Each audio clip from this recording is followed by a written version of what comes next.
All right. Thank you for being here. Haley Hoffer, sculptor, medic, athlete, covers a lot of mind and body topics. So, to begin, how does telling a story affect a sculpting project? So I feel it's cliche, but the a picture can paint 1,000 words. Like our art can create so many different stories, and what we experienced can be turned into art that creates so many different stories. Um, I feel it's oh my gosh, there's just so much embodiment with our experiences in art all together.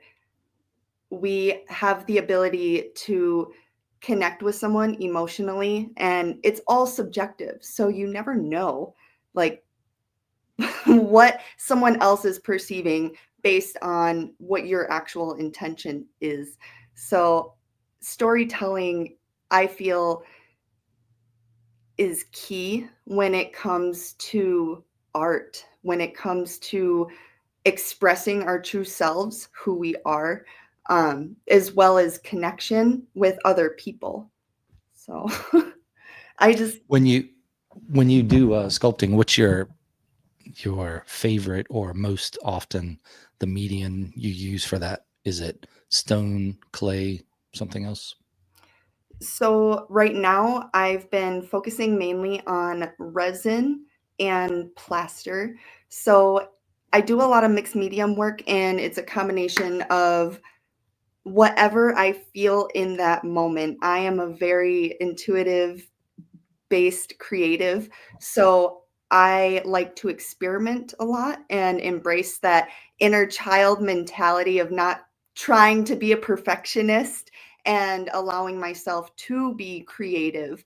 But my main focus is right now resin and plaster, and seeing in the ways in which I can manipulate those materials to maybe expand more and do things that I haven't previously done with them specifically. Perhaps there are a bunch of different ways this occurs, but when you're when you're thinking about an idea for a piece, do you think about it and then try to fit it into the median or the media for it? Or do you look at the plaster and then see what the plaster's saying? Or are you going in with a story of your own to start? So there are a couple different examples of both. I feel it's guided strictly by how I'm feeling. If it feels light, it's right. So I kind of go by that. Um, a lot of times I will be inspired through maybe like an event I go to, nature, somewhere I explore, and I keep like a journal. And so I'll sketch things out. And in my head, I will go through all the different types of materials, the possibilities, what I could use, what could work. I jot those things down, I go through it. And somehow, eventually, though, it tends to move towards okay, I can do this with plaster and resin, what I typically do, but that isn't the case all the time. And sometimes, if I have leftover material, because I do love subtraction art, like sculpture, I love, taking something like the Michelangelo effect and seeing what is created in that piece as I did. So, like leftover plaster, put it in a bag, let it dry, sit with it, and then, okay, what does this, make me think of? What can I carve this into? So it really depends on the project and kind of where I'm at in the process, because I do have multiple projects at a time, and it really is based on feeling in that moment, because there are some projects that are tied to some deep feelings that I have that I'm working through, that I use as a catalyst for my healing. And those things kind of go a little bit slower than the more natural, intrinsic, just throw paint on a canvas type projects. What do you mean by if it's light? If it's light, it feels right. What does that mean?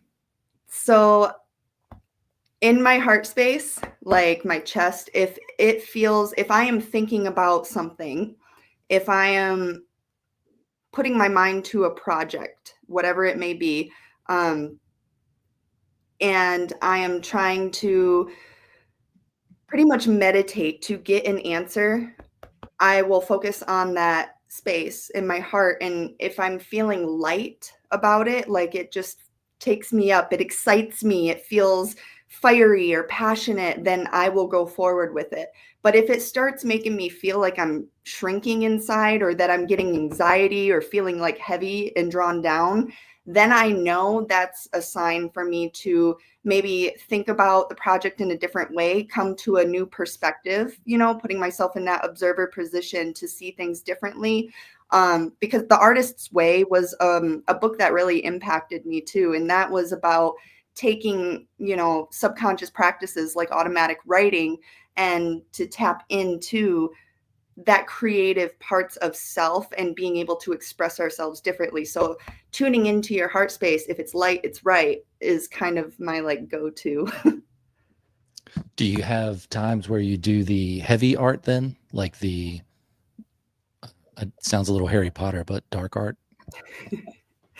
So there are, when it comes to those heavy feelings, I feel there's a separation. So there's the heaviness in which I do create, it does come from a deep, dark place.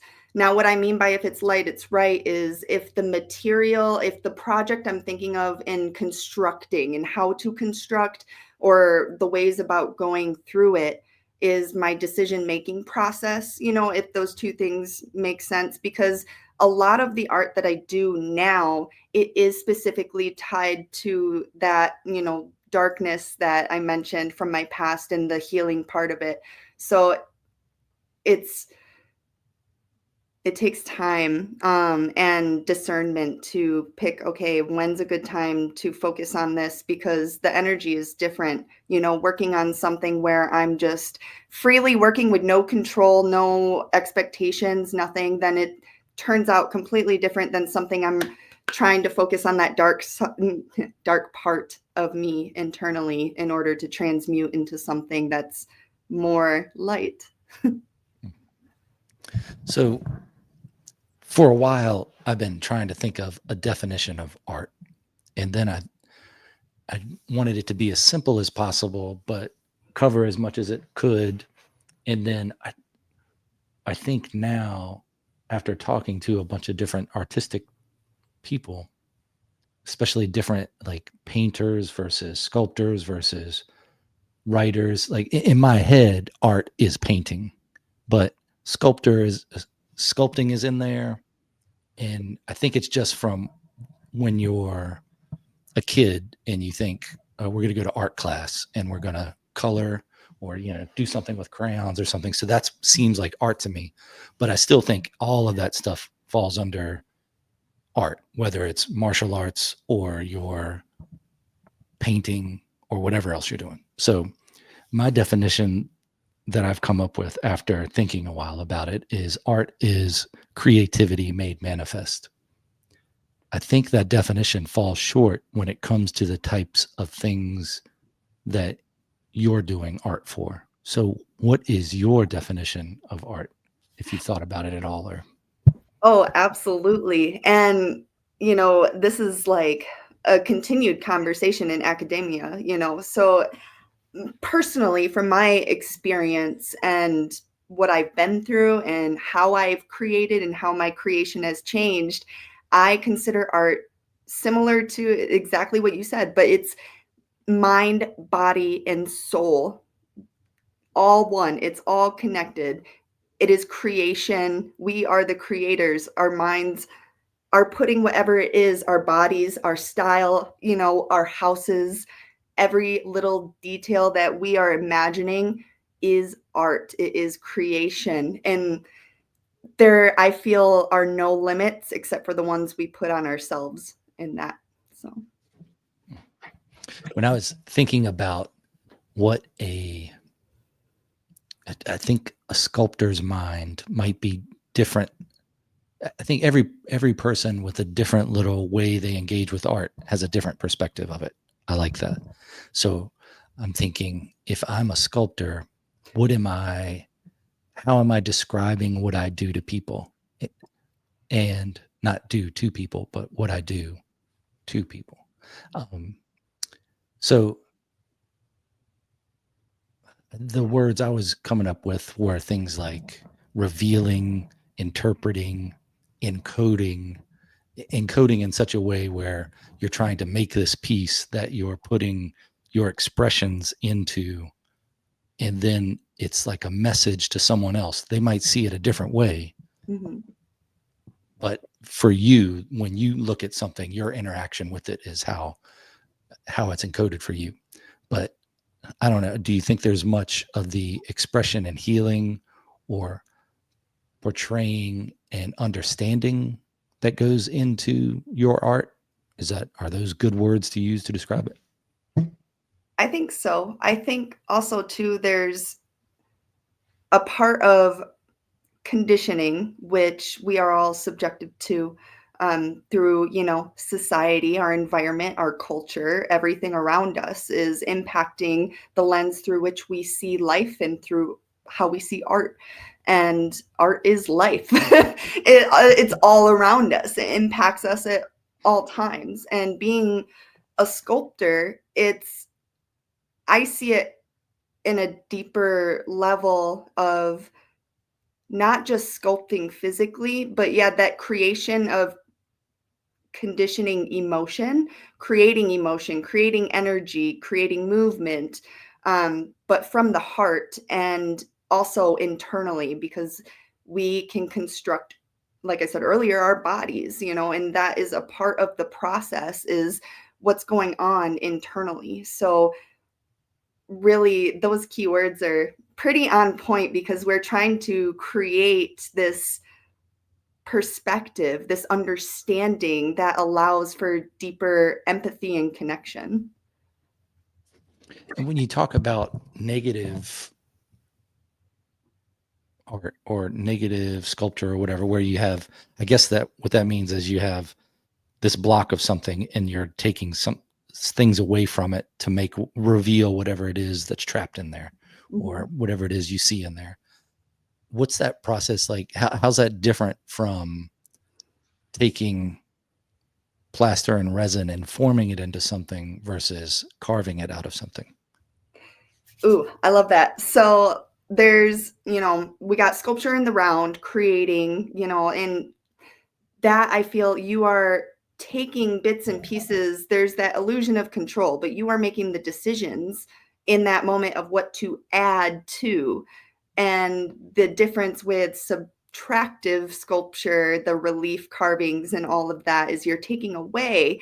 So it feels very freeing to me, the chipping away at something and not having that scapegoat or that safeguard to, oh, I can just add this back, because you can't add it back. And that, I feel, is a very valuable life lesson too, because through creating art, we are also learning and inspiring ourselves to, how we function in the world and internally. So just the whole package, I feel, both adding to or subtracting are very important when we reflect on ourselves internally and what we're trying to accomplish. So by subtracting or taking away from something that is complete already, it's almost as if there's a part of us that we are having to reflect on, okay, what is no longer serving us and what do I need to take away?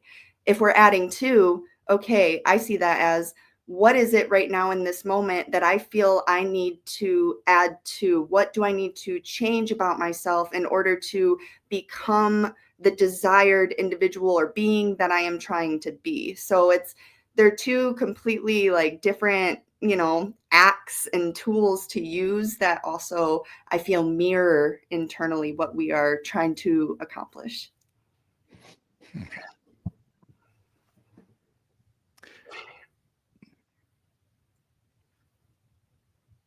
How do you decide then when you're, or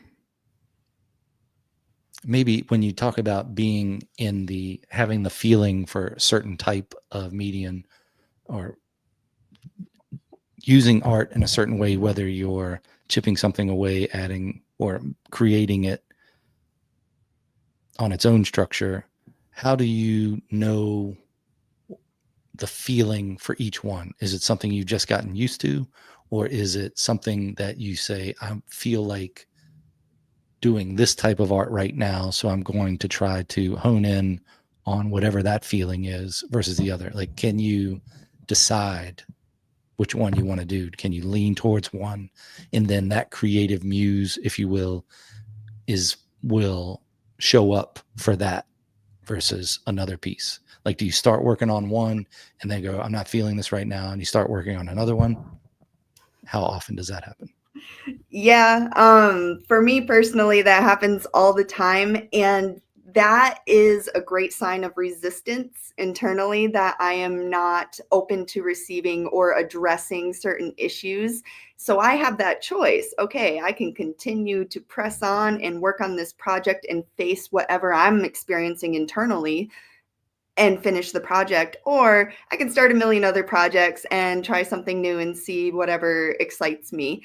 I am a firm believer of following excitement. So I will generally choose to continue something if it brings me joy. Um, However, there is this realization that sometimes we do need to stick with a project. We do need to push on and carry through whatever it is to unload and let go of whatever we are experiencing internally, because as a creative, an artist, we put up our own blocks so often. And by having the courage to push through our own blocks, it can, result in such beautiful artwork that we never intended to create in the first place. What's your setup like for your studio? How do you, like, when you say I'm setting this time aside for doing art, how do you get into that state of mind, and what do you do when you enter the studio? So I like to have tea. Tea is very important to me because grounding, I feel we should all have our own ways of grounding, whatever that looks like. For me, that is alchemizing, creating something that warms me from the inside and makes me feel healthy and good about myself. And then to add to that, I like healing frequencies or any kind of just relaxing music. For me, I know there's a lot of other people who operate on different types of music, and to each their own. I find that music it's also art, so whatever inspires the individual to use that. So for me, tea and music is how I start getting kind of the mood going, and then I have to physically put myself in my studio. I have different sections of my studio where one is like painting, one is clay, one is my resin. So it's, and stained glass. So it's a big section. I have to literally like sit myself down in that area and just start letting thoughts go. And I mentioned The Artist's Way earlier. That book is phenomenal. And I have taken from that the automatic writing portion. I don't do it as excessively as he discusses in the book, but that is something that really inspires me. Is I have a couple notebooks where I will just draw and let kind of the energy flow, and sometimes it'll turn into something, and sometimes it's just a bunch of scribbles, and also just writing without controlling and writing, and sometimes ideas just pop up, and that motivation just gets me going. That just little bit of energy flowing, you know what I'm saying? Then I jump into a project that I already have going, that's already set out. I make sure that I have multiple projects already staged and ready to go, so that way when I do get in that space and I get the momentum going, then I'm just like, okay, good, I'm going to start working on this project. It's already ready to go. Where do you think that ideas come from? I am a believer that everybody has access to any ideas, and there's like the 3 to 6 second rule, right? Where if we do not take that idea and we act on it, then it is for someone else in the universe, right? That's why we have so many different stories of, oh, I thought of this, but so and so created this first, right? Or there's invention stealing. All those things in history have proven that not just one person has an idea. Multiple people can have this idea, but it's a matter of acting on it, doing something about it when you receive that idea. And I do feel if we do not act on that idea, then it is open for someone else to do so. So do you visualize where ideas are? Like if you think I want to work with resin today, is there a specific thing just through practice that you know if you drink this certain tea, listen to this certain music, think about this certain thing, that's going to lock you into that resin muse energy? Does that exist? Do you visualize a resin muse? You know, I do not specifically do that, but I do understand there are a lot of ritual based practices that a lot of artists have. I mean, we think about when we wake up in the morning, we brush our teeth, brush our hair, or take a shower, whatever it is, those are rituals too. And so we have our own, whatever that looks like. For me, my visualization for my inspiration comes from nature or experiences or my sketches specifically. Um, yeah, I do feel though that yes, we can change the inspiration of our environment depending on what we are receiving. So if we have different music, say if I have like some hard rock music playing, you know, and it's just like angry and a lot of hate, well, maybe then I'm drawn towards blacks and reds and I am just in this I want to draw demons kind of phase. You know, I feel it can directly affect the type of art that you create, and it can also add to the energy of what you create. And it can also bring up ideas based on whatever, because, you know, music is frequency. There's all different types of frequencies that affect our bioenergies completely differently. And so if we are impacting a different bioenergy, that is absolutely going to affect the type of art that we are creating or how we create it.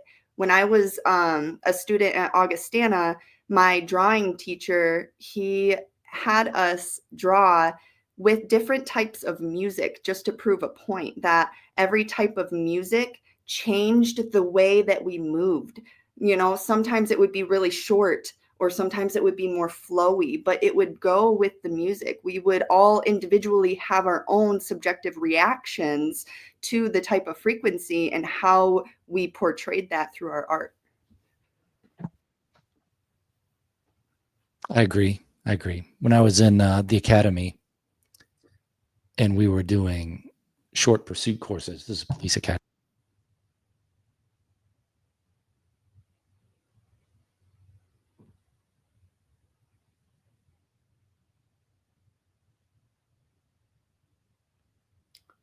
Your mic is muted.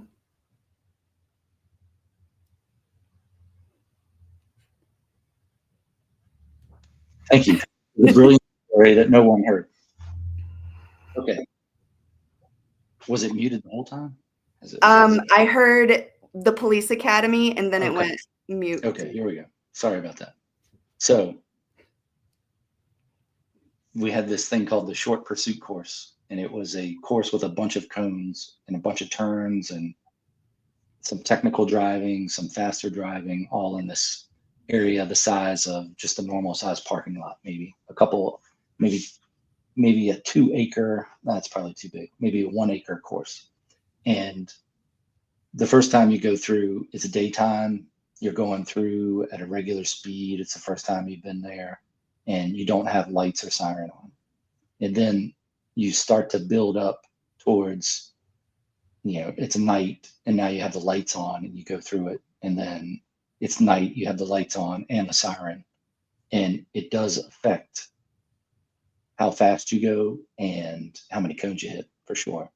And then you also, it depends on how radical you're driving anyway. But yeah, so I get that as far as how your music, what's going on in your head, what's going on around you affects your art. When you sit back after you finish a piece or it's almost done or whatever, and you sit back and look at it, do you think, where did that come from? Or do you think, what are the thoughts then after you sit back and look at a piece that's complete? I feel it depends on the piece. There are some that I created some emotional attachments to through the process, and I know like exactly where they came from. Some of them were from dreams that I've had that were directly related to loved ones that passed on. There's just, you know, certain experiences in that, but sitting back and looking at a finished piece, it never feels finished, you know? And it feels that sometimes it may be someone else's idea. Like sometimes it doesn't even feel like my own, and I don't have any clue where it came from, but I'm just expressing it because it part of it resonates with whatever it is that I'm experiencing in that moment, so it feels valid. So like the antenna versus you're doing it versus you're just transcribing it. Yes. Hmm.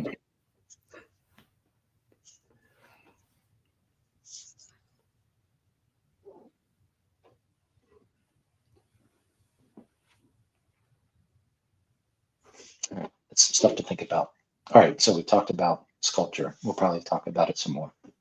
And then art. I'm always working on that definition, so I have to think about that a little more too.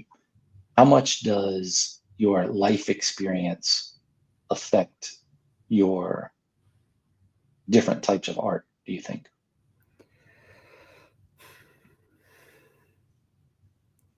A lot.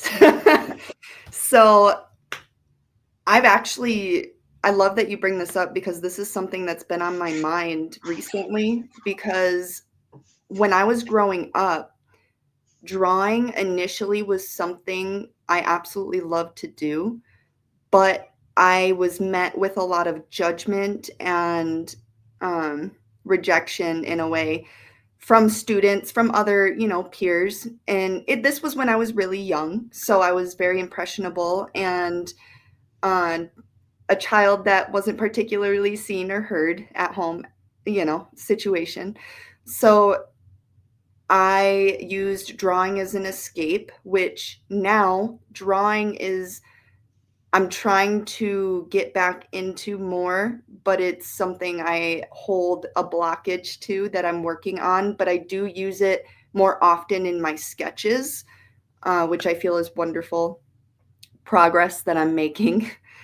Painting was something that I got into during my teenage years when I was struggling with some ideations and things like that and addictions. And it's something that comes up throughout my process for the last decade that I feel drawn to only in certain like moments or times of conflict where I feel I need to paint, but it's not my expertise. With sculpting, that didn't come about until when I was in college and took an elective and decided to completely, from that class, switch my major from business and psychology over to art. So now it's something I obviously use frequently, daily, and I try to incorporate both drawing and painting in what I do. However, my heart wants to paint more than anything. So yeah, there's something going on there. How did you happen into being a medic? So I was 19 and I was going to a community college in Grand Rapids, Michigan at the time. I was working 3 jobs. One was for a nonprofit. Um, I felt so overwhelmed. I bought my first trailer. I felt like, yeah, I'm doing it, whatever. I mean, I was technically considered homeless by the state of Michigan in 2009. So I was a senior, and that was a whole process. But I just like went whoop over my head there. I wanted to give back and to help people. And from where I came from, I didn't care if I lost my life in that moment. That's a sad reality to face, but I was a kid and I had nowhere to go, kind of thing. I just bought this trailer with my boyfriend. I was working my butt off, going to school, but at the same time struggling with like, what is my purpose? How am I actually serving humanity? What am I actually doing? And so I felt like putting myself on the line to give back was something that was called upon me to do, that I felt drawn to doing, was showing other people that you can come from a place like what I did and to create your own life and turn yourself into who you desire to be through our choices. That's like the same thing with art and our choices. My choices in the material I use and the techniques that I use is the same mental choices of me going into the military to be a medic. It's wanting to sculpt the discipline and the resilience and the transparency within me so that my authenticity can maybe help someone else someday. Is that did you go in thinking I'm going to be a medic, or is that what you signed up for, or did the recruiter lie to you like everybody else? So I actually wanted to do propaganda, which is wild. I did not agree with it, but I loved the design aspect, and being able to create art every day sounded like a dream job. I was like, yes, I would love to do this. But however, there were no positions available. And so medic well, they gave me a bunch of other options too, but medic was the one that had the highest carryover rate, because then I could use these skills for when I went into the civilian life, which I did not care to. But, now if my son gets hurt, I know how to help him, or if he gets sick, great. But yeah, that was that. It's a good zombie apocalypse skill, yeah, knowing the medical stuff. I struggle with, do I keep those things going? I'm not a paramedic or medic. I'm just an EMT. And I was in the Marines in a surgical company, so picked up a lot of stuff from corpsmen and Navy doctors and such. But I do think, is it every 2 years when I'm renewing my EMT certification, like, do I need to do this? Because I'm not going to be doing this as a profession. But every now and then some things change in the training, and then you go, oh, well, that's good to know. You can put in an airway, but I don't have one of those to do. But maybe if I needed to, and there was some medical supplies around, I could do it. But Yeah, I feel like knowing how to create an improvised tourniquet is wonderful knowledge. Oh yeah. I mean, I think they probably taught that in Cub Scouts and Boy Scouts and Girl Scouts and all that. It's just a good thing to know. Yep. And then like an emergency stoma, that might be good to know that sometime. Of course, after that, I'm not sure what to do after you've put that ballpoint pen down the person's throat, Yeah. in their neck. What's going to happen after that? Or like in Three Kings, when you have the releasing the pressure around the I can't remember the name of it now. When you get the air pocket in your lungs and it's smashing your lungs to let the air out, attention pneumothorax. Then, yeah, good stuff to know. I think it helps visualize things too, because when I was just out of high school, I was a mechanic, so I can see the parallel between like working on a car and working on a person. And that's, I think, how I get past a lot of the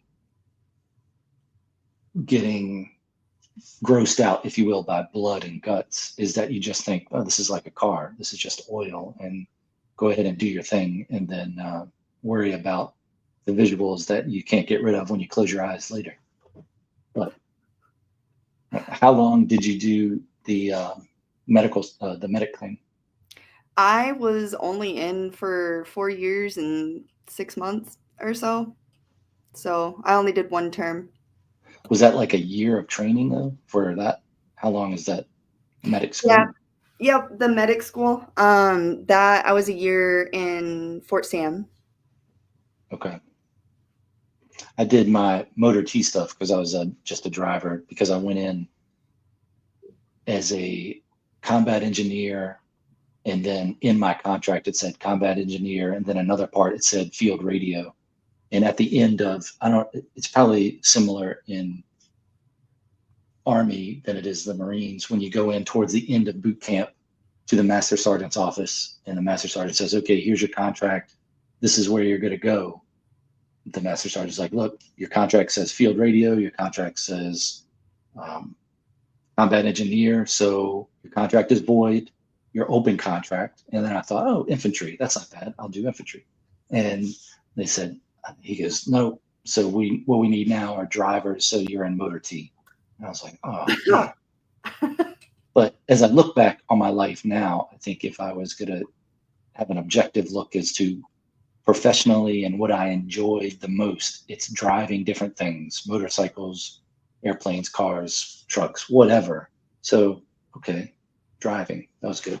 But ended up in that field, like a STP or field hospital, surgical company thing. So ambulance driving mainly. And is it the same way for that? I was in Fort Leonard Wood for that driving. So that's an Army base. It was a little bit of a shock going from Marine place to Army base, but you adjust. It's all part of it. But where was your basic training? So I was at North Carolina, Relaxin' Jackson. Okay. Yep. And then I was stationed at it's Fort Benning. I know they changed it, but I was there at 690th. It was a medical company, so ground ambulance. So we also just drove around FLAs. Okay. So then that was 2010 time frame then? Yeah, 2010 to 2014. Mm-hmm. Good. Was that a field that you got was open a lot for promotion, or was it kind of like an E4 for years? Yeah, it was like everyone was pretty much the same all the time. There was very little movement unless you got out of that company. Yeah, I was Lance Corporal out of boot camp, and then, which is E3, and then I think I got corporal. That man, it was years. I was years as a Lance Corporal because the field was closed. And then this was like, I went in 99 and got out in 2007. In 2003, I was still a Lance Corporal. I think it wasn't until maybe 2005 or 2006 I got E4. And then in my last 2 years of inactive reserve duty, I got sergeant. So I never had a uniform with the sergeant stripes on it. But I'm glad I went to the military, and it wasn't what I thought it was going to be, but I'm still glad I did it. If I had to do it again and I didn't know, obviously I would still do it. And if I did know, maybe I would. Yeah, I probably would. Like if things went bad and we went into World War III, I'm still trying to find a way to be an A-10 pilot, because that seems like the thing to do in a war. But when did you get into the powerlifting and all that? Was that before the military or during or after?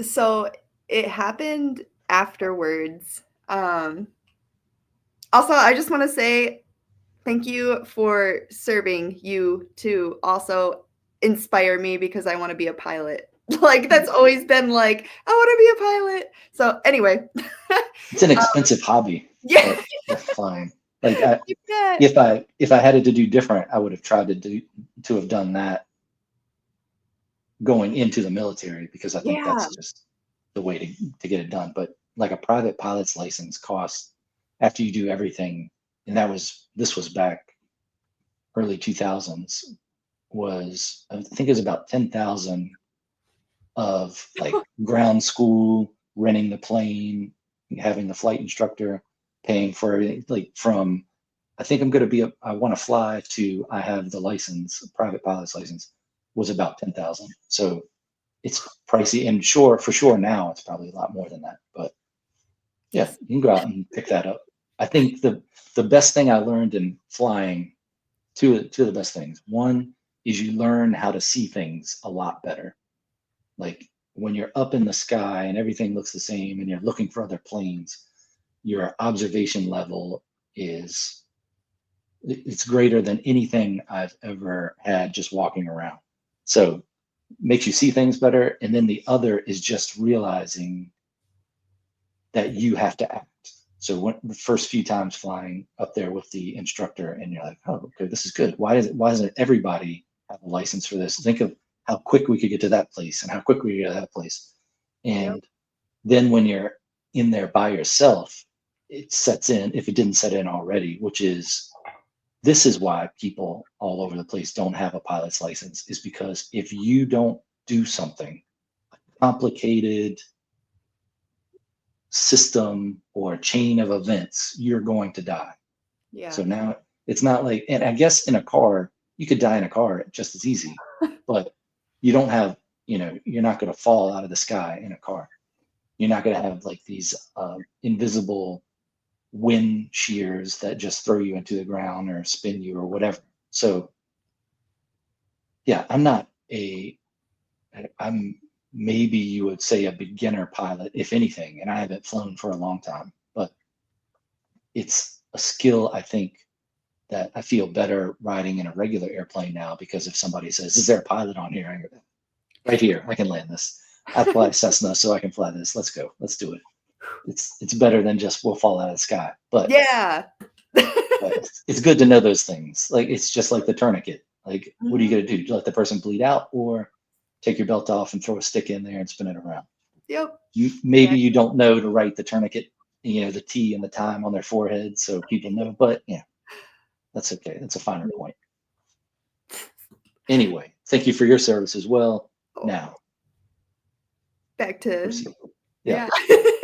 So with powerlifting, I moved to South Dakota when I got out of the military in 2015. My son was born in 2014. So we had one free move, where you can move anywhere and they pay for it. So we decided to be here, which is where his family is. He's not even in the picture anymore. He's actually like married to some 20-year-old chick in Ireland, and I can't find him. No support from him. It's woo. Huh. Anyway, so during that time frame, literally like within a couple months of being here, it was hell, and I filed for divorce. Then that little bit of time between the divorce and my first ever powerlifting meet, I was going to the gym because I just got done doing my first ever half marathon, something that I wanted to do for myself to prove that I could. While it was my way of processing the trauma that I was experiencing with my son's dad at that time, going through divorce and everything, because it was very abusive.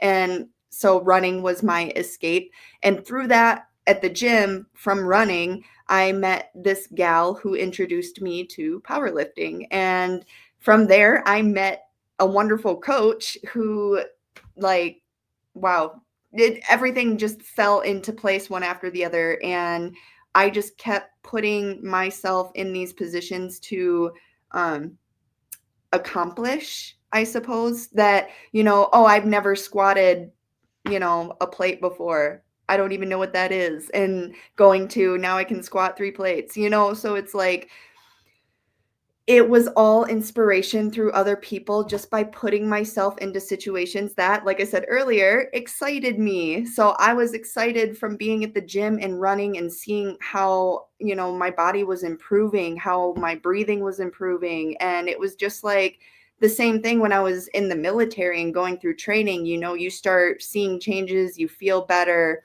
And it's that same feeling that I had. So I kept chasing that feeling, and it just kept introducing me to more people, which expanded me in the community. I ended up becoming a personal trainer, like getting certified and everything. And then I ended up dabbling in strongman. So I did a couple competitions through that too. And then ended up doing professional women's football, which didn't last very long because I ruptured my ACL and had surgery. But yeah, it was just ultimately through this entire process of all the different types of sports I've been in. Like I played rugby for over 10 years and with 2 men's teams, I did a Brazilian jiu-jitsu competition. Like all of these things though had an underlying pattern or root of me seeking external validation from my father, which he was not present very much in my life at all. And it's still a constant struggle. But that is also why I use art physically along with what I've done with athletics. That's why I feel it's all mind, body, and soul, right? Because it's like I'm taking these things that I'm learning that I did specifically because of someone else, because I wanted love, and it was all an internal process of recognizing that I was doing these things for this reason, but now I can do these things for a different reason, right? Because it's all about changing our perspective so that we can grow, Yeah, I think confidence probably helps that too. Like being able to know you can do this thing and go, okay, so I can do these other things. I think, Go ahead. oh, sorry. I was just going to say it's my fear of not like giving up, of like, yeah, I can die, I can fail, do it, that's where my brain has always gone, is like, I will put 100% into it. And if I die, I die. Like that's always been how I was brought up. I didn't think I was going to survive as a kid, so it's always been that mentality for me of like, go all in. And if I fail, I fail. I don't know if I've ever gone up to the rack and thought, if this squat kills me, so what? Let's do it. Yeah. Thought that, but Yeah, wow. when you do competitions, like powerlifting competitions, I feel like that it's a crazy mentality of like, I literally visualize myself lifting a car off my son to save his life, So it's like you have to, in order to achieve those extraordinary feats, to put yourself in those positions. It's like David Goggins talks about that all the time of, our minds and how powerful they really are. Yeah, I like running. The weightlifting, I think back in maybe 10 years ago or more now, is more into the Olympic lifting and CrossFit stuff. And then I was doing like, you try to PR all the time. And I was doing a deadlift, I think it was 500 pounds, and got that up. But when I was lifting, you can visualizing and feeling all those different vertebrae in your back. And you're like, oh, okay. I'm aware of those things now. And maybe that awareness became more from like being on the GHD and doing back extensions and doing it slowly to feel every vertebrae and thinking about it while you're doing it. But did the deadlift and then was done. And I was like, man, I don't know how this changes my life. It's good to be strong. I'd rather be strong than not strong. So that's like a way to keep it going. But I'm not sure if I need to be like, I don't think I'm looking forward to doing like a 500-pound squat a day. I'm not worried so much about that, but I would like to be able to lift up my own body weight. That would be good. Yeah, I agree. Yeah, that's why I feel like I have moved away from competition Mm. and more of collaboration mindset. Yeah, the training is good because I think the training makes you better at doing it yourself too. And Mhm. then it reminds you, for me, it reminded me of why I was doing it to begin with. And especially when you're doing Olympic lifting and you think, I'm never going to be able to clean this much or snatch this much. And then you learn the proper form and you go, oh, well, that seemed like nothing, but it was so heavy before. And then you try to transfer that over into just how you think about life when you look at something and think, well, that's going to be difficult to do. But then it's figuring out how to do it the right way or do it a way that works the best. So I liked weightlifting for those motifs. And again, being stronger and harder to kill is good. I think that's good. When did you get into the jujitsu side of it? Was that before the powerlifting or after? Well, the jujitsu was more recent, but I did Okay. do combatives throughout my military experience. So that was my initial introduction was through the military, and I fell in love with it. I had some complications with like relationships during that, so I separated myself, even though I love the sport. And then recently, I had a connection that I'm no longer connected with, same type of situation that he did it, and it got me back into it. But there was some unfortunate high school, like bullying type stuff going on in the community. So I separated myself from that as well because it wasn't in alignment with, what I desire in a community or with other people. So that, yeah, I needed to find a new community in a different way, and instead of doing jujitsu, I now go to a book club. Okay. Nice. I found jujitsu, you got to find the right place. Like Yes. you got to find that right mindset of who's training. And Yep. if you find a place that has police, then that's pretty good. You're on the right track. Unless you want to do like competition fighting, I guess that would be okay too. But I always found the conflict of training between policing and Marine stuff was in the Marines, it ended with killing them, and in the police, it ended with amount of force necessary to effect the arrest. So, I, at some point when I was doing both of those at the same time, I had to choose which one am I going to try to make the longer career out of? Am I going to stay in the military for 20 years? I'm going to stay in policing for 20 years, or what am I going to do?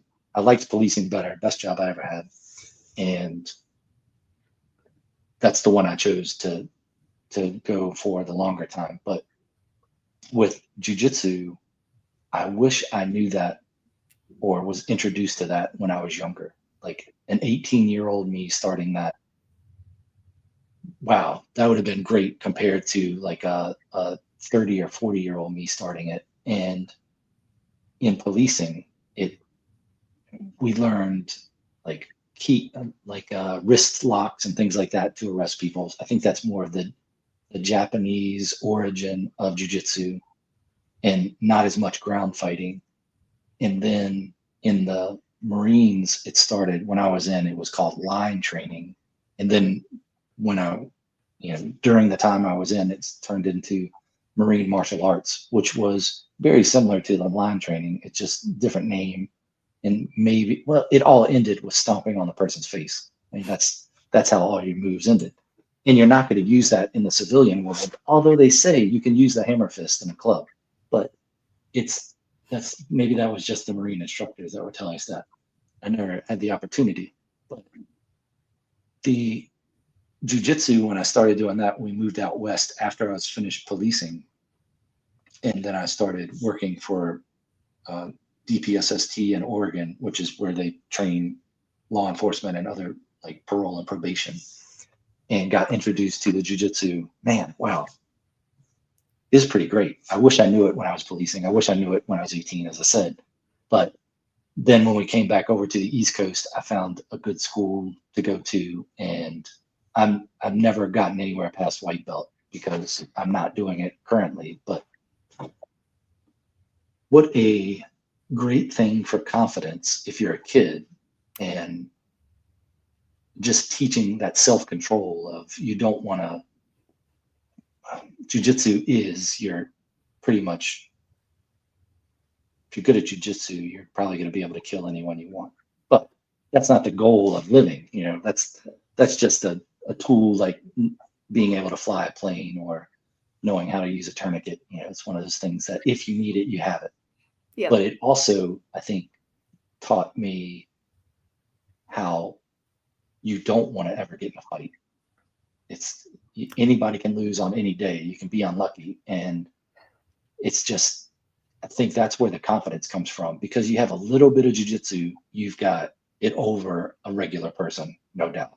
Mm-hmm. White belt that's been training for any amount of time against a normal human, you're going to win almost all the time.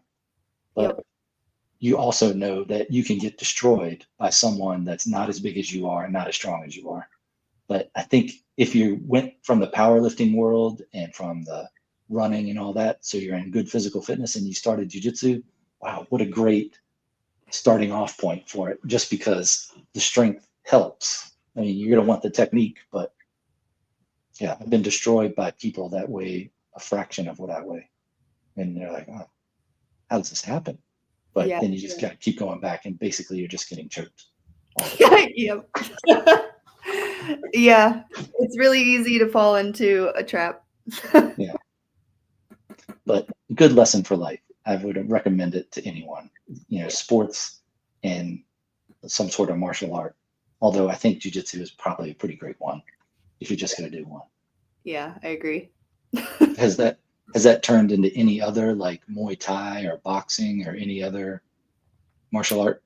I have not been interested in trying anything martial art wise recently. I tried a little bit of Muay Thai back when I was in high school. And I did some Tai Chi, but that's just more energy work, like Qigong, those types of things. But yeah, when it comes to being physical now, in my more recent year, have stepped away from kind of that identity that I've held for so long. So just a regular person then? Just a regular person creating art. using all of these experiences, Well, what's the best way for people to be able to follow your work or see what you're doing? I have a website that I keep my portfolio on, and it's my name. It's just www.haleyhoffer.net. And the way to get a hold of me, like the best way, and to see because I do events and stuff too. Like some of them are online and stuff, but that would be my Facebook and my business page, which the handle is Haley A. Hope, like HOPE. And it comes off, the actual page comes up as Heart and Health, which was the business. I did have it established as an LLC, but I actually I canceled that out, and now it's just a DBA under my name, but the page is still active, so you can still contact me through that.